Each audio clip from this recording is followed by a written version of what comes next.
Одоогийн тодорхойлгын ярилцлагыг Орхон Булган аймагт ажилласан одоо Монгол Улсын шадар сайд тэрвэж тавхтай хийж байна. Тэгэхээр таны хувьд одоо Монгол Улсын шадар сайдын ажлыг авснаас хойш анх удаа одоо үйлчлэлтийн нөхцөл байдалтай бичлэн танилцж байна. Орсон 2 аймгийн хувьд үйлчлэлт ямар байна вэ?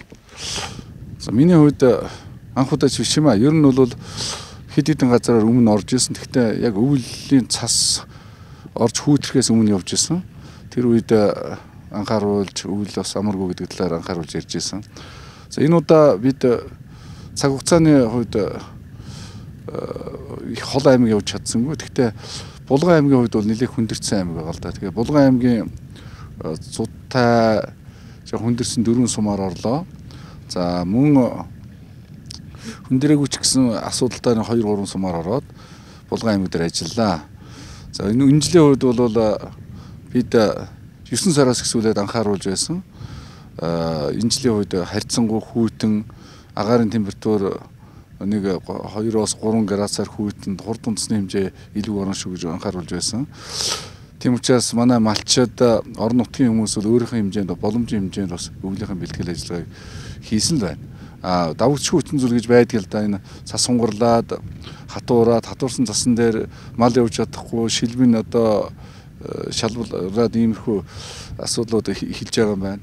За хамгийн их ноцтой анхаарахар зүйл бол дашин жил Баян нуур суманд эмнэлгийн тэрэг энэ хоёулаа хэмжчихсэн.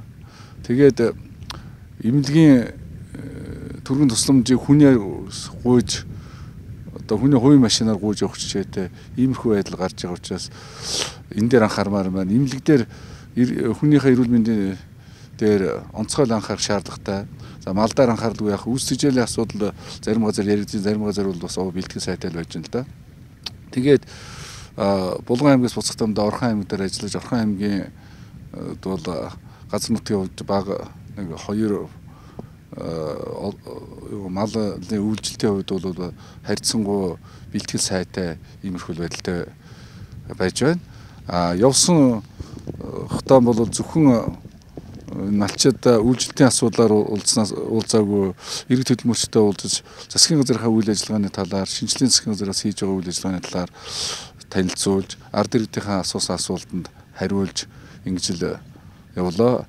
Ерөнхийдөө орон нутагт ажиллах бас шаардлага байна гэж л үзэж цаашдаа нэлээд аймгаар явна. Тэгэхээр ерөнхийдөө иргэдийн саналыг сонсоод явлаа. Мөн одоо бас харьяа 6 агентлагуудын үйл ажиллагаатай танилцлаа. Ерөнхийдөө толгомдож байгаа асуудлыг бас хэлж явах шиг байна. Цаашид одоо бас та үйл ажиллагаанд тусгах саналуудыг эндээс олж харсан уу? Олж харлаг яг энэ ард иргэд бол явуулж байгаа бодлогыг нэг талаасаа хүлээн зөвшөөрт нөгөө талаасаа онцгой анхаарах асуудал дээр бол 1.5 тэрбум долларын бондыг үр зардалгүй хүү төлчихөв та нар гэсэн төл дээр их анхаарч ярьж байна. Байгалийн баялагийг одоо зөв зүйтэй ашиглах төрийг эргэлтэнд оруулах чиглэлээр их мэдээлэлтэй болчихж байгаа манай ард түмэн. Тийм учраас энэ дээр онцгойлон анхаарч оюутлага тавталгыг үр ашигтай болгох чиглэлээр их олон саналуудыг хэлж байна. За үлдэж байгаа 340 мянган төгрөгийн та нар өгөө гэдэг талаар Ахмад уурлууд нэлээ одоо саналуу тавьж байна. За миний хариуцж байгаа салбаруудын хувьд бол өөрчлөлт шинжилгээтэй холбоотой чиглэлээр нэлээ ярьж хариуцлага сахилгын талаар нэлээ ярьлаа.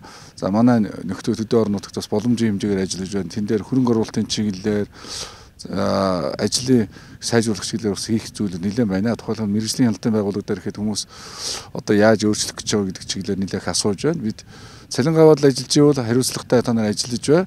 Тодорхой хэмжээгээр өөрчлөлт шинжил болно. Гэхдээ өөрчлөлт шинжил бол улс орны хөгжилд салбарын хөгжилд дэвшил авчирсан өөрчлөлт болно гэсэн үг өгөөд явлаа.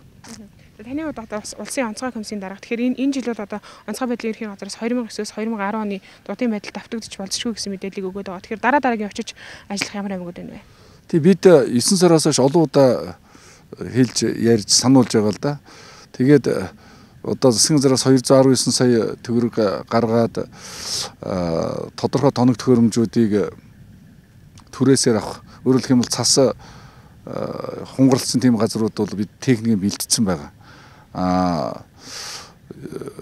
Энэ асуудлыг бол зарим хүмүүс одоо явахаар одоо ярьж байгаа юм шиг ойлгоод. Бид 9 сараас хойш ярьсан.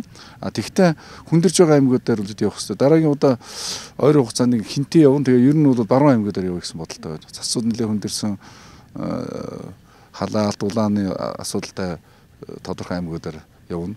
Санал бол нэлээд ирж байна. Тэгж байгаа нэг ажлынхаа шаардлагаас машин унааны боломжоос шалтгаалаад л явна да. За баярлалаа. Тэгэхээр энэ удаагийн тодорхойлгын ярилцлагыг Орхон аймгаас бэлтгэлээ.